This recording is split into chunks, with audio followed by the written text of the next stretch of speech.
Hello, social media and YouTube. My name is JJ Hardy. This is the leadership training that I do live every Friday with Hannah here today. We're going to talk as a team here. It's going to be very uh, little instruction today. I really want to kind of get some experience from both sides of the fence here on this, but we're going to talk about building confidence in your employees. So, how are you today, Hannah? I'm well, JJ. How are you? I'm alive, I'm well, and I am vertical. So it's all downhill from here. But yeah, so I kind of want to start our call off today with just talking about, what confidence is. And if you go to this looks to be, oh, you know what? I put Webster's down, but this actually looks to be Oxford Dictionary. A feeling of self assurance arising from one's appreciation of one's own abilities or qualities. And an example that they give is she is brimming with confidence. Okay. So, what does that mean to you, Hannah?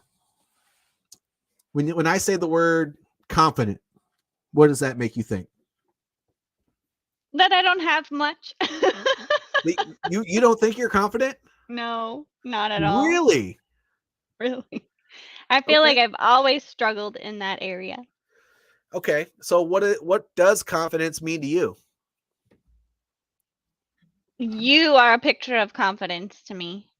Oh my lord! You know what? Then I am great at BS. I'll tell you that much right now. No, I Fake it mean, till you make it. I do believe in that. It's very Mhm. important. So I grew up in the military as an adult, as you know.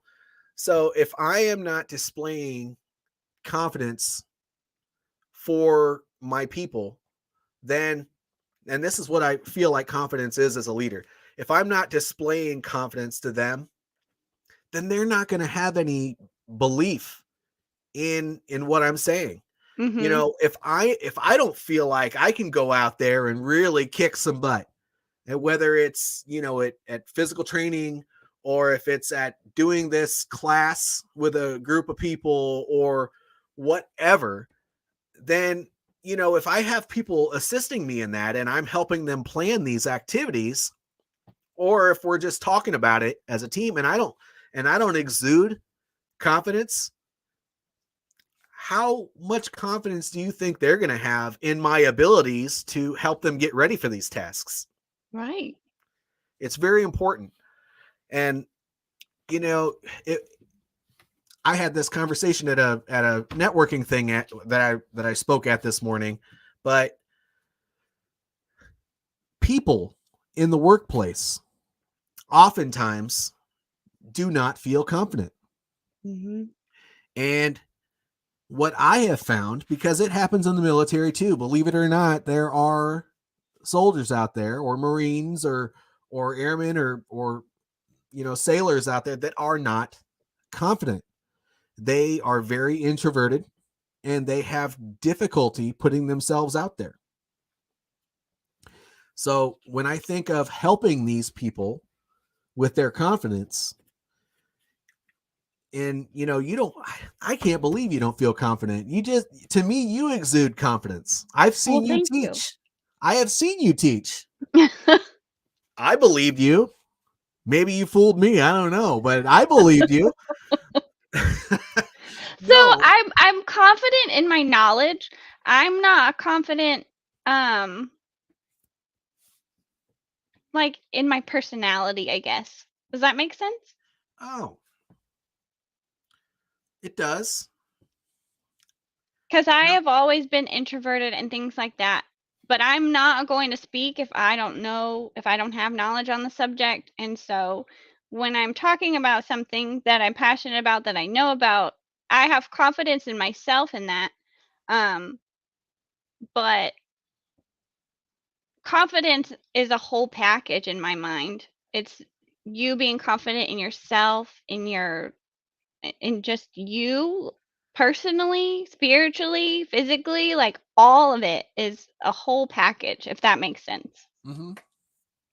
Yes.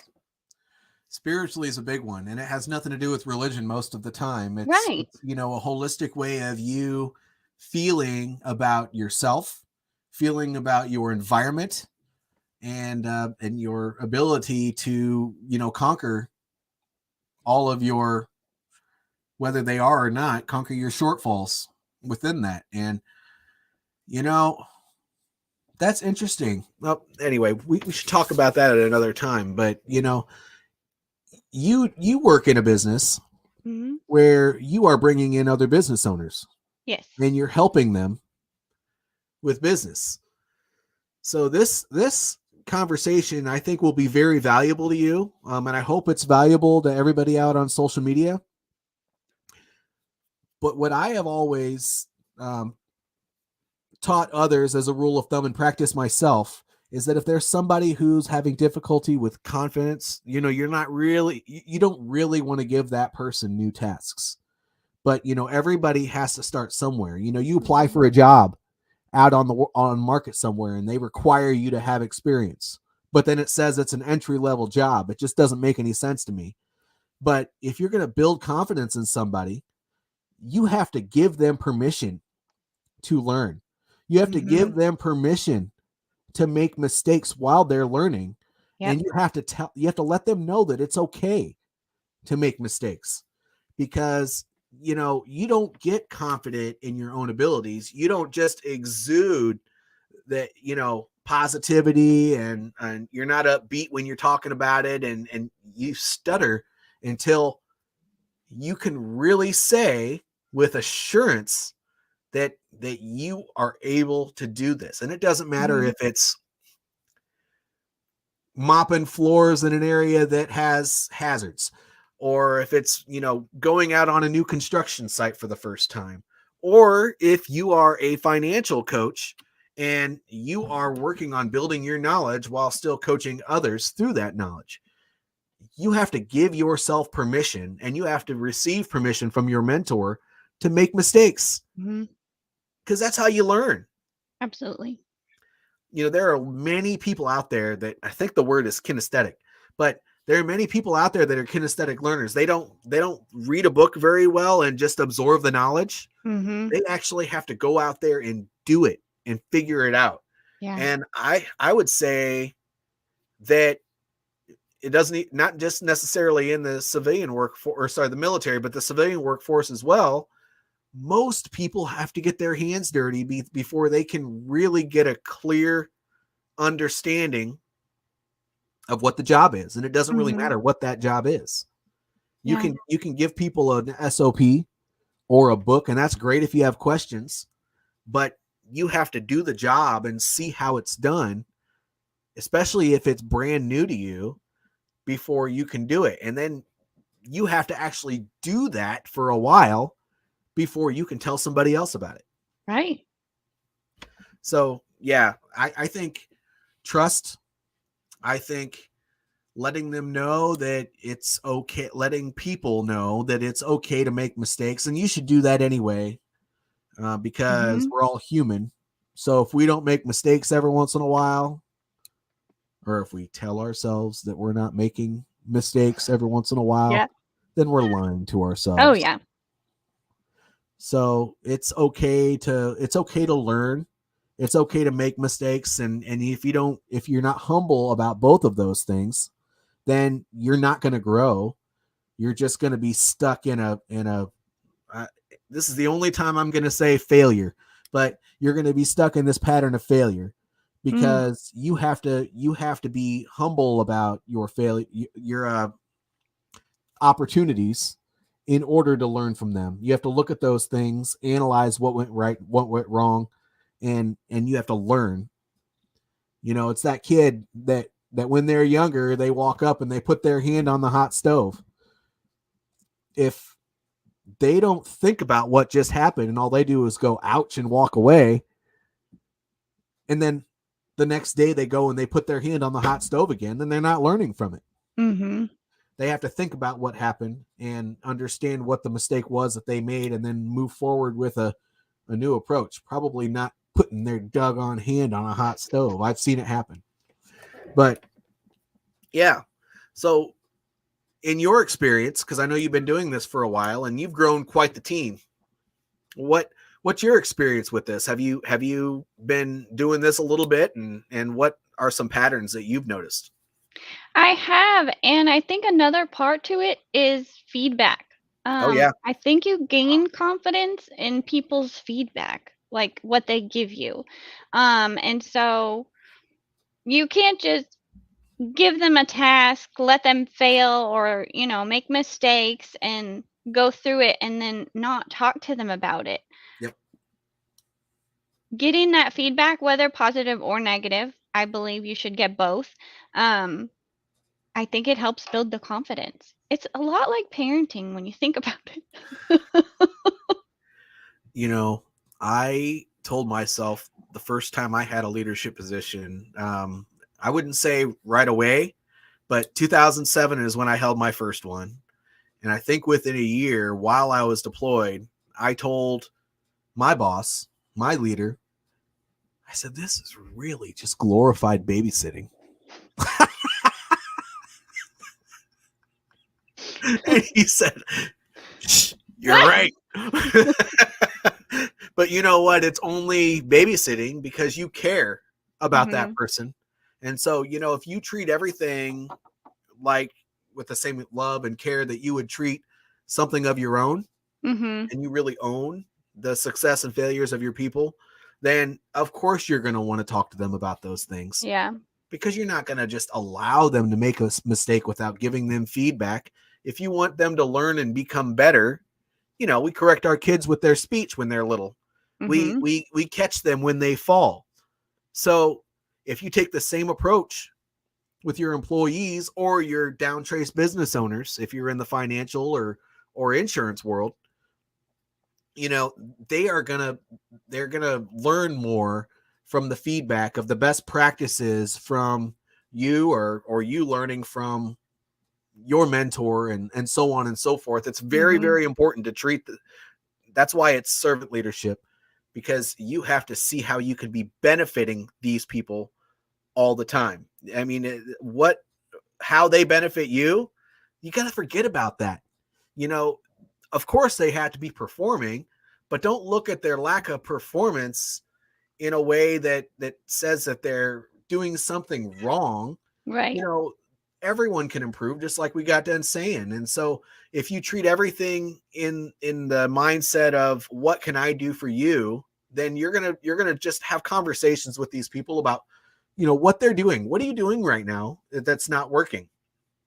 Well, let's talk about a way for you to improve, and we'll build a plan together, which, Mhm. by the way, is coaching. People out in the world seem to think of coaching as this negative thing. And if you can find someone Mm. that you think of as a mentor, then you will value your conversations with that person. And all those conversations they're coaching conversations. Yeah. They're not going to tell you what to do. They're going to help you through it. That way you can do it on your own. So you got to have those conversations. I agree. Feedback.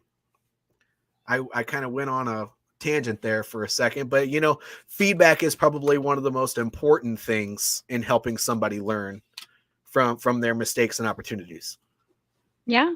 And I don't know, I mean, you're in the business of teaching businesses how to have leadership and things like that, but most jobs that I had, I didn't get feedback. Positive or negative. And so I think that's where the lack of confidence comes in. Was I doing my job right? I don't know. I got a paycheck, so I guess. Well, and honestly speaking, when I moved into the civilian workforce, I held a very prestigious role in the three companies that I worked in, Mhm. but I didn't stay in those companies because I didn't feel valued in those Mhm. positions. I'm used to, part of it is because I had a rank that I achieved through the years and people valued me based on my rank. Mhm. And then they got to know me and they valued me based on my personality. But, why can't it work the same in the civilian workforce? You hold a position of higher responsibility, a position of authority, and they have respect for you for those positions.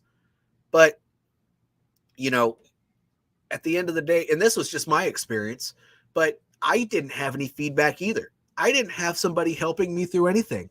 And these jobs that I worked, they weren't the same thing that I did in the military. Right. So I didn't know everything about these jobs. I received very little feedback after my training. I thank God I had a trainer in the Mhm. beginning that helped me understand the duties of my job. But after I was put out on my own, I was left to the wolves. Mhm. And that's not right. You shouldn't do that to your employees. And as a person in a leadership position, which you are, you should not let your boss do that to you either. You sh- and I tried this and it wasn't well received. I was very professional Mm. about it. But it's important that if you're not receiving the mentorship you need in your position, that you seek that mentorship and you ask for help when necessary. Yeah. And if people aren't willing to give that mentorship, help you through and do the coaching that's needed when you have questions, then of course it's not sustainable. People are going to leave that position eventually.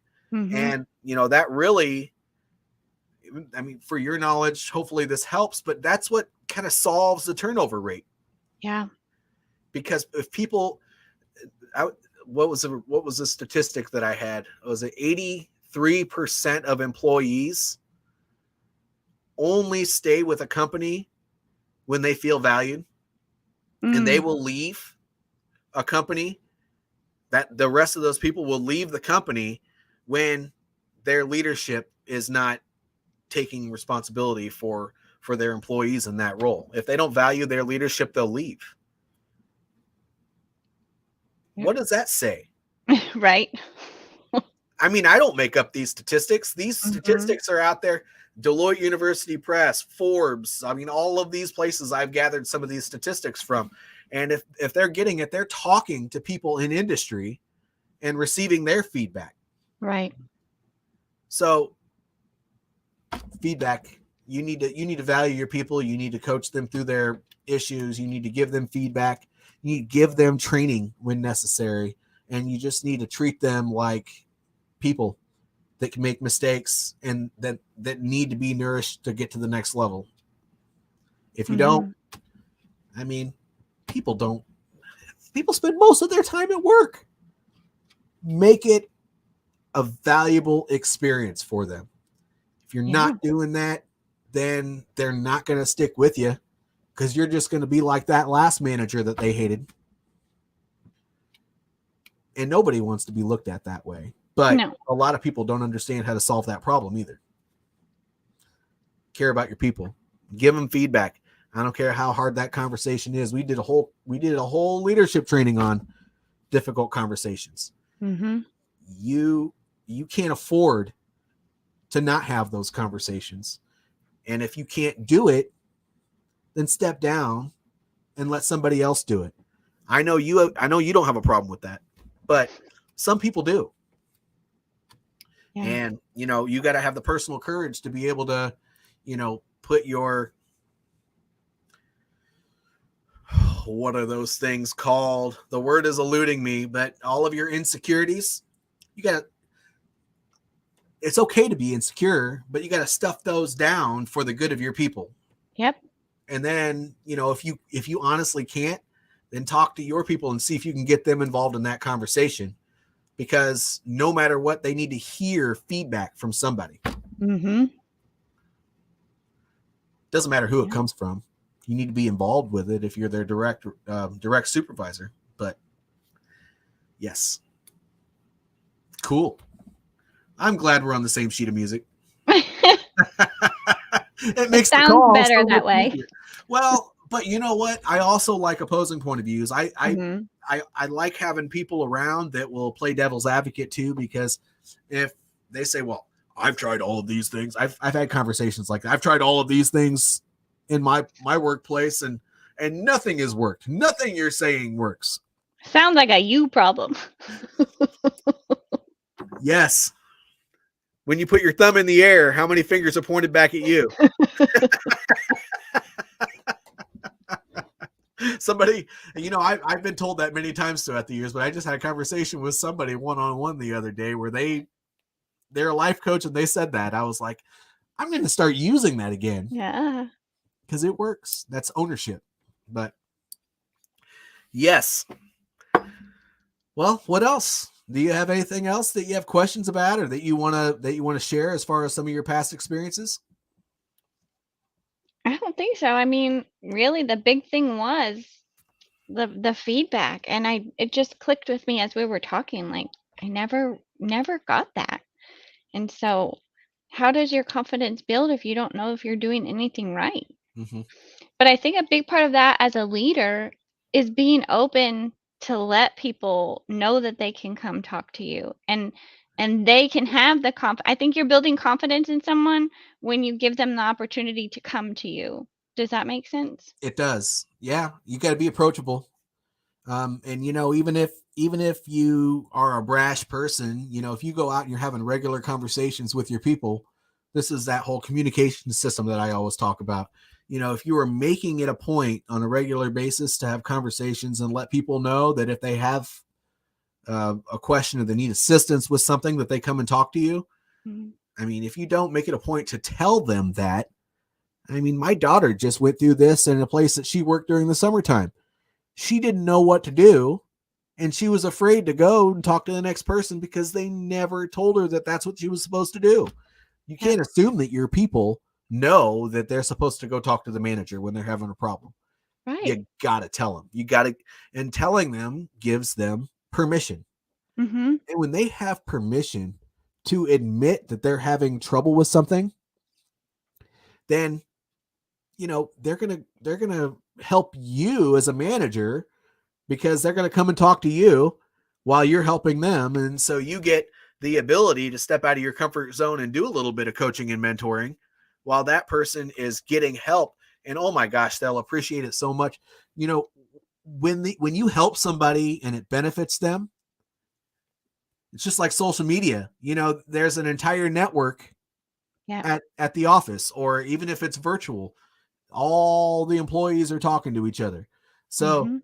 they're going to say, Hannah really helped me when I had a mistake doing A, B, C, and D. And now I don't have nearly as much trouble, but gosh, I'm glad I went and talked to her. Mhm. Somebody else will say, well, maybe I need to talk to Hannah about my thing as Mhm. well. And then the failure loop turns into a cohesive work environment, and it's awesome. Yeah. Good stuff. I liked it. Well, I think we'll conclude for the day. But again, I'm going to say it. I'm not selling. I'm providing an opportunity for additional conversation. If you'd like to join in on these calls, $60 a month. You get 2 calls free just for hopping on and giving it a test drive. And we have high level conversation about different leadership topics every week. If I don't have anybody show up, I don't live stream it. But if I do, then we do. And I'm not going to be live streaming this forever. So you're only going to get this type of stuff. Once my calls start growing, I'm only going to be having conversations with the people that show up on the calls. I'm not going to be doing these and streaming it to all my platforms anymore. So get in while you can, because when this group grows, the conversations are exclusive and you can't get on them anymore unless you pay the $60 membership. That's it. JJ Hardy here, Victory Leadership Coaching. You all have a great and blessed day. And stream.